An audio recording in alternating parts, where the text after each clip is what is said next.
So students, let's continue our lecture.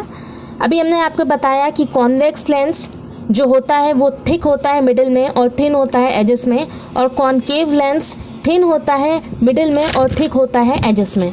ठीक है, ऐसा कि आपको ये देखने में भी ऐसे भी आपको दिखाई दे रहा होगा।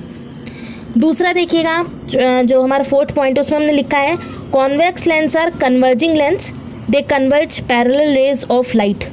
ठीक है, तो कॉन्वेक्स लेंस एक तरह का कन्वर्जिंग लेंस कहलाता है, यानी पैरेलल बीम ऑफ लाइट जो प्रिंसिपल एक्सिस से होती हुई आती है वो उन रेज को जब लेंस के कांटेक्ट में आता है तो उसे कन्वर्ज कर देता है। That means they are meeting at one point, at one single point they are meeting, so they are converging lens. और दूसरी तरफ आप देखेंगे कॉनकेव लेंस जो कि डाइवर्जिंग लेंस है, और the rays are when they are parallel and when they passes through the lens it gets diverge means it gets going in another direction। तो ये हमारा कहलाता है कॉनकेव लेंस। इन्हें ऑफ कोर्स रिफ्रैक्शन का phenomena यहाँ फॉलो हो रहा है क्लियरली, तो ये डाइवर्ज कर देता है कॉनकेव लेंस हमारा। ठीक है, नेक्स्ट पॉइंट देखिएगा, in case of lenses there are two centre of curvature and there are two radius of curvature. ऐसा कि आपको देख के ही लग रहा होगा जैसे हमारे ये बाई कॉन्वेक्स लेंस है, अगर हम इसमें एक स्फेयर को ड्रॉ करें, ठीक है, अगर हम इसमें एक स्फेयर को ड्रॉ करें तो देखिएगा क्लियरली, क्योंकि दोनों साइड स्फेरिकल है सरफेस, तो क्लियरली स्फेयर इसमें दो ड्रॉ होंगे, क्लियरली दो ड्रॉ होंगे स्फेरिकल, और वही हमारा कॉनकेव लेंस में भी होगा।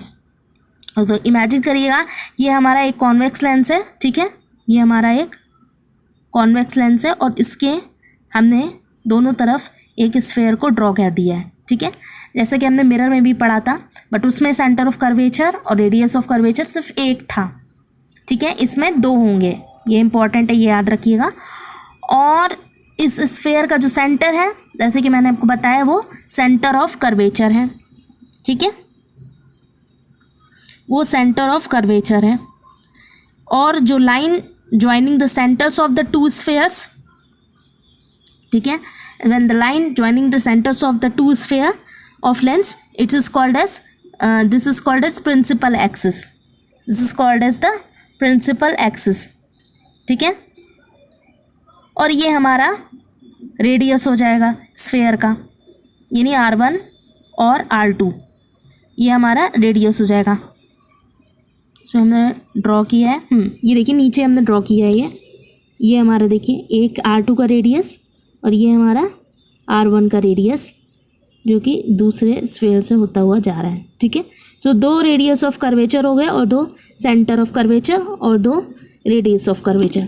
फिर नेक्स्ट पॉइंट देखिएगा, यहाँ पर देखिए कॉनकेव लेंस में भी C1 and C2, okay, R1 and R2, यानी two centre of curvature and two radius of curvature है। फिर देखिएगा the line joining the centre of the two sphere the C1 and C2 whose lenses forms a part is called the principal axis। ये known बात है, ये हमारा principal axis है। उसके बाद देखिएगा ऑप्टिकल सेंटर।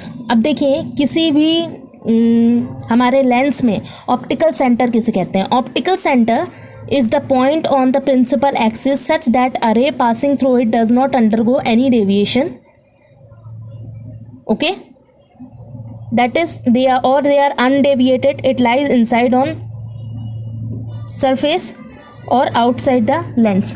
देखिएगा बहुत इंपॉर्टेंट है, देखिए ये हमारा प्रिंसिपल एक्सिस है, ठीक है, ये हमारा प्रिंसिपल एक्सिस है, बीच में हमारा क्या है? ऑप्टिकल सेंटर है। हम इसे ऑप्टिकल सेंटर क्यों मान रहे हैं?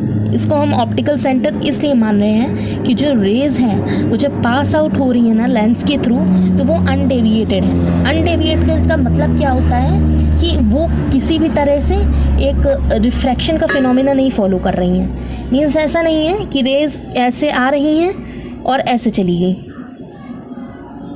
ऐसे आ रही हैं और ऐसे चली गई, डाइवर्ज हो गई, नहीं, कन्वर्जिंग का फिनोमिना यहाँ शो हो रहा है। सो जितनी भी रेज है वो अनडेविएटेड है, वो जहाँ से जिस डायरेक्शन से आ रही हैं उसी डायरेक्शन में वापस लौट जा रही हैं, यानी कि ये क्या है?